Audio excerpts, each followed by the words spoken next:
Good morning students. आज हम बात कर रहे हैं अपने एक नए टॉपिक के विषय में, जिसका नाम है आपका सूचनाओं एवं अभिलेखों का प्रबंधन। इससे पहले भी हमने कुछ प्रबंधन के विषय में अलग अलग चीज़ें पढ़ी थी। यानी सबसे पहले जैसे हमने वित्तीय प्रबंधन की बात की थी, जहाँ पर रुपए पैसे को किस प्रकार से प्रबंधित तरीके से या सुनियोजित तरीके से उसको कैसे उपयोग में लाना है, उन चीज़ों के बारे में बात की थी। फिर हमने समय प्रबंधन की बात की थी कि किस प्रकार से हम टाइम मैनेजमेंट कर सकें, या हमने समय सारणी के बारे में चर्चा की थी कि किस प्रकार से एक हम अच्छी समय सारणी का निर्माण कर सकते हैं जिसमें सभी प्रकार के क्रियाकलापों को भी हम संयोजित कर सकते हैं। फिर हमने बात की थी आपके पाठ्य सहगामी क्रियाओं का प्रबंधन, यानी किस प्रकार से आपकी जो भी को करिकुलर एक्टिविटीज़ हैं उनको किस प्रकार से हम और ज़्यादा विद्यालय स्तर पर उनको और ज़्यादा बढ़ावा दे सकते हैं, जिससे हम अधिक से अधिक बच्चों का इनरोलमेंट कर सकते हैं, प्लस ज़्यादा से ज़्यादा समय के लिए उनका स्कूल में ठहराव भी सुनिश्चित कर सकते हैं। तो आगे हम बात कर रहे हैं एक अपने नए विषय के बारे में, जहाँ पर हम बात कर रहे हैं सूचनाओं एवं अभिलेखों का प्रबंधन। तो हम समझते हैं कि किसी भी चीज़ को कैसे सुनियोजित तरीके से उसको रखा जाए या किसी भी चीज़ का निर्माण किया जाए, तो वो प्रबंधन में आता है। लेकिन यहाँ पर हम बात कर रहे हैं सूचनाओं एवं अभिलेखों से। जैसा कि हमें पता है कि हम जानते हैं आपकी चाहे वो कोई भी संस्था हो, लेकिन हम यहाँ पर बात कर रहे हैं एक विद्यालय स्तर की। तो विद्यालय स्तर पर जैसा कि हम जानते हैं विभिन्न प्रकार के इन्फॉर्मेशन और डॉक्यूमेंट्स होते हैं स्कूल लेवल पर, लेकिन किस प्रकार से उन सभी चीज़ों को व्यवस्थित रूप से रखा जाए, ये आपकी जिम्मेदारी होती है एक अध्यापक की। यानी अध्यापक किस प्रकार से जितने भी प्रकार के डॉक्यूमेंट्स हैं उनको वो सुनिश्चित तरीके से उनको रखता है, उनको भली प्रकार से रखता है, जिससे क्या हो कि अगर हमें इन फ्यूचर कोई भी सूचना चाहिए हो उन डॉक्यूमेंट्स के माध्यम से, तो वो हमें तुरंत मिल जाए या उन चीज़ों से हम तुरंत अवगत हो जाएं। इसके लिए हमें ज़रूरी है कि जितने भी हमारे स्कूल लेवल पे डॉक्यूमेंट्स होते हैं, चाहे वो आपके बच्चों की उपस्थिति पंजिका हो, चाहे वो अध्यापक उपस्थिति पंजिका हो, या हम कहते हैं हर एक बच्चे का अलग अलग पूर्ण विवरण हो, या हम कह सकते हैं उसके जो भी प्रगति कार्य हो उनका विवरण हो, तो इन चीज़ों को बहुत ही ज़्यादा कह सकते हैं इनका प्रबंधन बहुत ही आवश्यक है। जैसे हमें पता है कि विद्यालय हमारा एक सामाजिक संस्था कहलाती है, तो एक विद्यालय उत्तरदायी है सभी चीज़ों के लिए, चाहे वो हम कहते हैं कि शिक्षा विभाग हो जिसके द्वारा वो संचालित किया जा रहा हो, चाहे अभिभावक हों, चाहे शिक्षार्थी हों, तो सभी क्या कह सकते हैं कि सभी के लिए आपका एक विद्यालय उत्तरदायी होता है, प्लस वो समुदाय भी जहाँ पर विद्यालय स्थित है। तो सभी के लिए क्या होती है, एक विद्यालय की आपकी कुछ नियमबद्धता होती है कि जो भी बच्चा वहाँ पर पढ़ रहा है उसका पूर्ण विवरण उसके पास होना चाहिए, प्लस उसका प्रबंधित तरीके से उसके पास या सुनियोजित तरीके से उसकी पंजिकाएं भी होनी चाहिए, जिससे कभी भी अगर हम किसी भी छात्र के बारे में जानना चाहें या उसका विवरण देखना चाहें तो तुरंत हमें उसकी जानकारी मिल जाए। प्लस हम कहते हैं कि स्कूल स्तर पर भी, यानी स्कूल कब बना है, वहाँ पर क्या क्या चीज़ें हैं, चाहे वो भौतिक संसाधन हो चाहे वो मानवीय संसाधन हो, उनके बारे में भी अलग अलग पंजिकाएं होनी चाहिए, जिससे अगर हमें स्कूल के लिए कोई अनुदान चाहिए या हम स्कूल की स्थिति अपने उच्च स्तर पर पहुंचाना चाहते हैं, तो भी हमारे लिए क्या होना चाहिए कि उन सभी डॉक्यूमेंट्स का होना बहुत ही आवश्यक है, जिससे हम क्या कर सकें अपने स्कूल का भी पूर्ण विवरण दे सकें और जो भी हमें सहायता चाहिए वो हम ले सकें। तो अब हम बात करेंगे कि विद्यालय अभिलेख आपके कितने प्रकार के होते हैं। जैसे हमने बात की कि विद्यालय अभिलेख आपके अलग अलग प्रकार से हो सकते हैं और विद्यालय स्तर पर अनेक प्रकार के आपके डॉक्यूमेंट्स होते हैं। तो सबसे पहले यहाँ बात कर लेते हैं सामान्य अभिलेख। सामान्य अभिलेख यानी जो नॉर्मल होते हैं, चाहे वो लॉग बुक हो जो आपके डेली में जो भी चीज़ें होती रहती हैं या उन पे जो भी व्यय होता है उसकी आपकी लॉग बुक हो सकती है, या अभिभावक शिक्षक संघ की आपकी अभिलेख हो सकते हैं। यानी अभिभावक शिक्षक संघ जो आपकी एक मीटिंग होती हैं उसमें क्या क्या चीज़ें होती हैं, उसमें कौन कौन से सदस्य हैं, या हर महीने आपकी जो भी चीज़ें होती रहती हैं उनके बारे में डिटेल्ड होती है।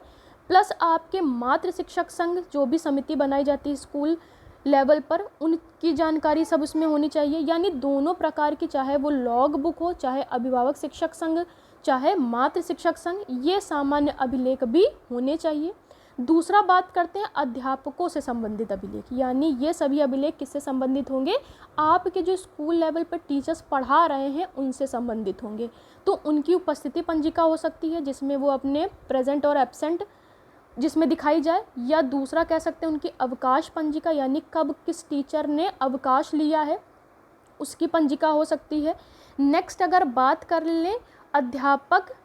दैनंदिनी हो सकती है, यानी अध्यापक जो डे बाय डे जो भी काम करते हैं उनकी आपकी उसमें सारे रिकॉर्ड हो सकते हैं। मध्याह्न भोजन पंजिका हो सकती है, यानी मिड डे मील जो होता है उसकी भी एक पंजिका होती है, यानी हर डे क्या खाना बना या कितने बच्चों में वो वितरित किया गया, इन सब की जानकारी भी इसमें होगी।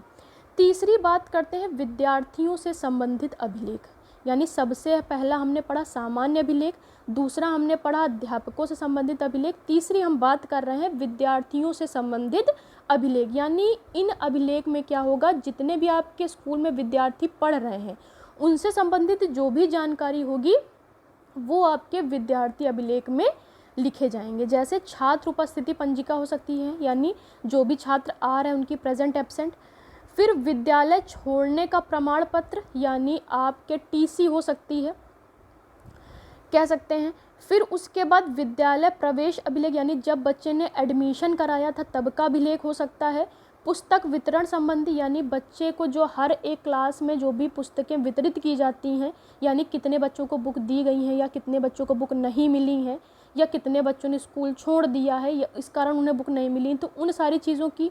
अभिलेख। गणवेश वितरण पंजिका, यानी जो भी यूनिफॉर्म उन्हें डिस्ट्रीब्यूट की जाती है उसका भी पंजिका होनी चाहिए। फिर छात्रवृत्ति विवरण पंजिका, यानी जिन बच्चों को छात्रवृत्ति मिली है या जिनकी छात्रवृत्ति नहीं मिली है उन सब का भी रिकॉर्ड होना चाहिए।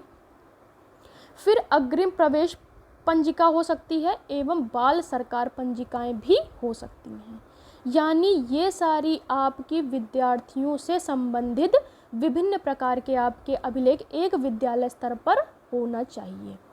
चौथा बात करते हैं उपकरण संबंधी अभिलेख, यानी आपके विद्यालय में जो भी उपकरण हैं अलग अलग प्रकार के, यानी कह सकते हैं भौतिक संसाधन, उनके भी आपकी अलग अलग पंजिकाएं होती हैं। जैसे अप्रयोज्य स्टॉक पंजिका, फिर कह सकते हैं पुस्तकालय पंजिका, यानी आपके जो भी लाइब्रेरी की एक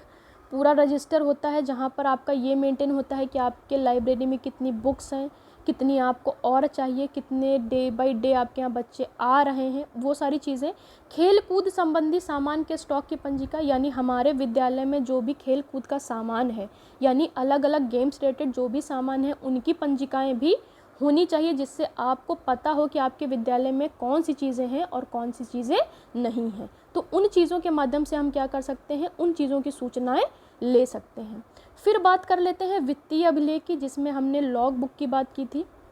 या हम कह सकते हैं कि आपका डेली आपका जो डे बुक्स होती हैं जिसमें आपकी लिखी होती हैं जो भी खर्चे हुए होते हैं आपके डे बाय डे, उसमें वो सारी चीज़ें नोट की जाती हैं और किस चीज़ के लिए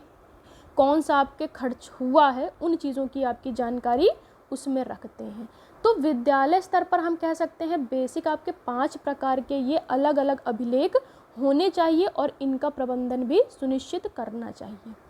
अब हम बात कर लेते हैं सूचनाओं और अभिलेखों का प्रबंधन किस प्रकार से सुनिश्चित किया जाना एक विद्यालय स्तर पर, यानी कौन कौन सी चीज़ें अपना कर हम क्या कर सकते हैं कि विद्यालय स्तर पर आपके उन अभिलेखों को सुनियोजित तरीके से उनका प्रबंधन किया जा सकता है। तो सबसे पहले अगर बात कर लें कि सबसे पहले एक सूची तैयार कर लेनी चाहिए या एक टेबल तैयार कर लेनी चाहिए कि हमारे विद्यालय में कितनी प्रकार के अभिलेख हैं, जिससे हमें क्या पता चल जाएगा कि अच्छा विद्यालय में हमारे ये अभिलेख हैं और किन अभिलेखों की हमें और आवश्यकता है या नहीं है, तो इससे हम अवगत हो जाएंगे। नेक्स्ट अगर बात करें कि आपके जो भी अभिलेख हों, यानी जो भी हम रजिस्टर पे जो भी चीज़ें मेंटेन कर रहे हों, तो उसमें क्या हो कि ऊपर रजिस्टर के ऊपर क्या है कि आपके विद्यालय का नाम प्लस किस चीज़ का वो रजिस्टर है, चाहे वो वित्त से संबंधित है, चाहे आपके वो छात्रों से संबंधित है, चाहे अध्यापक से संबंधित है, तो उसका विवरण भी ऊपर सुस्पष्ट तरीके से लिखा होना चाहिए। जिससे हम क्या है कि रजिस्टर को देखते ही हमें पता चल जाए कि अच्छा ये रजिस्टर इस अभिलेख से संबंधित है और हमें जो भी जानकारियाँ उससे चाहिए या जो भी सूचना चाहिए वो हमें तुरंत उससे मिल जाए। प्लस क्या है, रजिस्टर के ऊपर हम जो भी चीज़ें लिखें उसे बार बार काट कर या ओवर राइटिंग ना करें उस पर, जिससे हमें क्या है चीज़ों को देखने में पढ़ने में असुविधा होगी और जो भी जानकारी हमें चाहिए वो समय रहते शायद हमें ना मिल पाए। यानी जो भी आपका रजिस्टर उसे बहुत अच्छे से आप कवर किया होना चाहिए, प्लस उस पर सुस्पष्ट नाम लिखा होना चाहिए कि वो किस चीज़ का अभिलेख है, प्लस विद्यालय का नाम लिखा होना चाहिए, वो भी बहुत ही साफ़ सुथरा होना चाहिए। नेक्स्ट अगर बात करें कि जो भी हमारे रजिस्टर या फाइल हो वो बहुत साफ़ सुथरी होनी चाहिए, यानी ऐसा ना हो कि वो बहुत ज़्यादा गंदी हो, क्योंकि अगर वो भी गंदी होंगी तो जो भी हमने उसमें डेटा लिख रखा होगा वो भी क्या होगा, हमें उसे पढ़ने या समझने में असुविधा होगी। तो हमें क्या करना चाहिए कि जितने प्रकार के अभिलेख हैं या जो भी हमारे स्कूल लेवल की इन्फॉर्मेशन है उनको बहुत ही सुव्यवस्थित ढंग से रखना चाहिए और बहुत ही साफ़ सुथरे ढंग से उसका प्रबंधन करना चाहिए। नेक्स्ट अगर बात करें तो कह सकते हैं कि जितने भी आपके अभिलेख हैं वो बहुत ही शुद्ध रूप से होने चाहिए, यानी एकदम प्योर फॉर्म में होने चाहिए, उनमें कोई भी गड़बड़ियाँ नहीं होनी चाहिए। यानी जो भी, चाहे हमने छात्र का विवरण हो चाहे अलग अलग चीज़ों का विवरण हो, वो बहुत ही एक्यूरेट होना चाहिए, उसमें भी कोई भी डिस्टर्बेंसी नहीं होनी चाहिए। प्लस कह सकते हैं वो पूर्ण विश्वसनीय हो, यानी जिस भी चीज़ के बारे में हमने जो भी लिखा है वो एकदम सही हो, ये भी चीज़ें आपके अभिलेखों में होनी चाहिए। प्लस कह सकते हैं कि जो भी आपके अभिलेख हों, क्योंकि वो बहुत ही महत्वपूर्ण होते हैं आपके विद्यालय के लिए, तो उनको हमेशा क्या है आपको अलमारी में लॉक करके उन्हें रखना चाहिए, यानी जिससे क्या हो कि कोई अन्य व्यक्ति उन चीज़ों का दुरुपयोग ना कर सके और आपको जो भी चीज़ें चाहिए वो आपको वेल मैनर्ड तरीके से मिल जाए। तो इस प्रकार से हम क्या कर सकते हैं, उन सूचनाओं और अभिलेखों का प्रबंधन कर सकते हैं विद्यालय स्तर पर। तो आज क्लास हमने बात की आपके सूचनाओं एवं अभिलेखों का प्रबंधन विद्यालय स्तर पर हम किस प्रकार से कर सकते हैं, उनके क्या क्या प्रकार हो सकते हैं। जैसे हमने सामान्य अभिलेख भी पढ़े, छात्राध्यापक या अध्यापकों के